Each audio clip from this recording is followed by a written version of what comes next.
NCERT की पाठ्य पुस्तक का 19वां क्वेश्चन देखिए। 2 मीटर त्रिज्या के एक वलय का भार 100 किलोग्राम है। यह एक क्षैतिज फर्श पर इस प्रकार लौटने की गति करता है कि इसके द्रव्यमान के अंदर की चाल 20 सेंटीमीटर प्रति सेकंड हो। तो इसको रोकने में कितना काम करना पड़ेगा, कितना कार्य करना पड़ेगा। एक बार क्वेश्चन को समझ लेंगे कि इस क्वेश्चन में हमें क्या क्या दिया गया है। इस क्वेश्चन में हमें एक वलय दी गई है और जो वलय की त्रिज्या है वो हमें दे रखी है 2 मीटर। इसके साथ में जो वलय है उसका द्रव्यमान हमें दे रखा है 100 किलोग्राम। वलय के द्रव्यमान के अंदर की जो चाल है मतलब वेग वो हमें दे रखा है 20 सेंटीमीटर प्रति सेकंड अर्थात 0.20 मीटर पर सेकंड इसके द्रव्यमान के अंदर की चाल दे रखी है। अब जो वलय है वो लौटनी गति कर रही है। वलय इस तरीके से है, इस फर्श के ऊपर लुढ़क रही है। तो इस वलय के अंदर गतिज ऊर्जा होगी और जो गतिज ऊर्जा होगी वो इसकी रेखीय गतिज ऊर्जा और घूर्णन गतिज ऊर्जा दोनों के योग के रूप में होगी।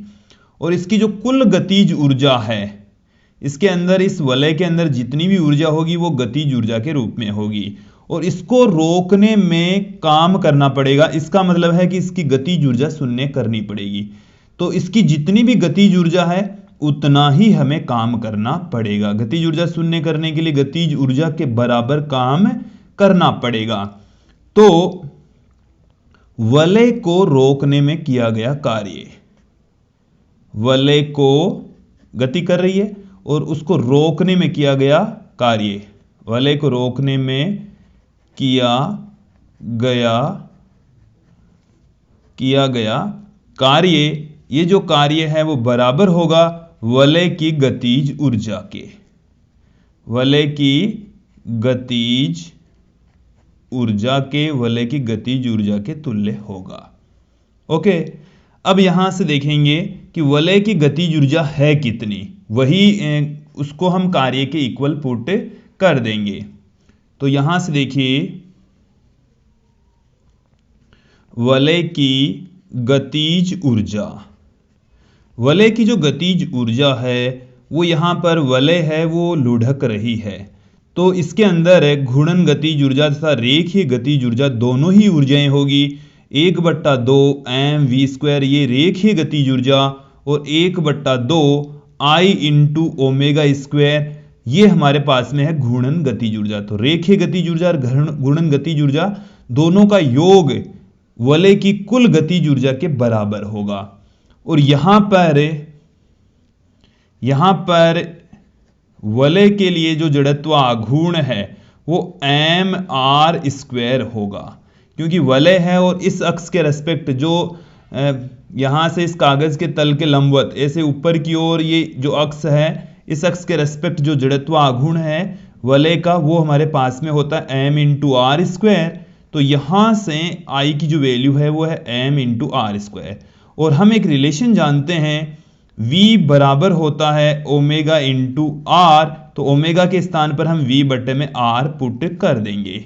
तो वलय की जो गतिज ऊर्जा है देखिए दोस्तों क्या निकल कर आ रही है, half m × v² plus half I की जो वैल्यू है वो है m × r², और ओमेगा की जो वैल्यू है वो आ जाएगी v/r, तो v²/r²।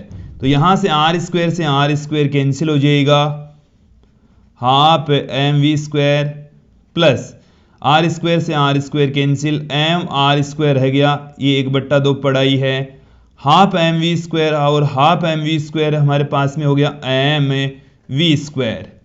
m की वैल्यू हमें क्वेश्चन के अंदर दे रखी है 100 और v का मान हमें दे रखा है 0.2। तो 0.2 × 0.2, यहां से जब इसको गुणा करेंगे तो ये पॉइंट हट जाएगा और गतिज ऊर्जा का मान हमारे पास में आएगा 4 जूल।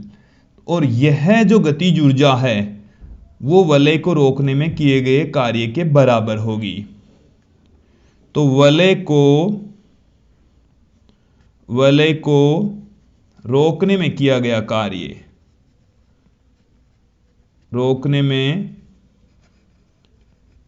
किया गया कार्य ये बराबर होगा वलय की गतिज ऊर्जा के, वलय की गतिज ऊर्जा के। और वलय की गतिज ऊर्जा हमने अभी अभी फाइंड आउट की है, अर्थात इस वलय को रोकने में 4 जूल कार्य करना पड़ेगा। तो इस क्वेश्चन का जो आंसर है वो है 4 जूल। ये था एनसीईआरटी की पाठ्य पुस्तक का 19वां क्वेश्चन।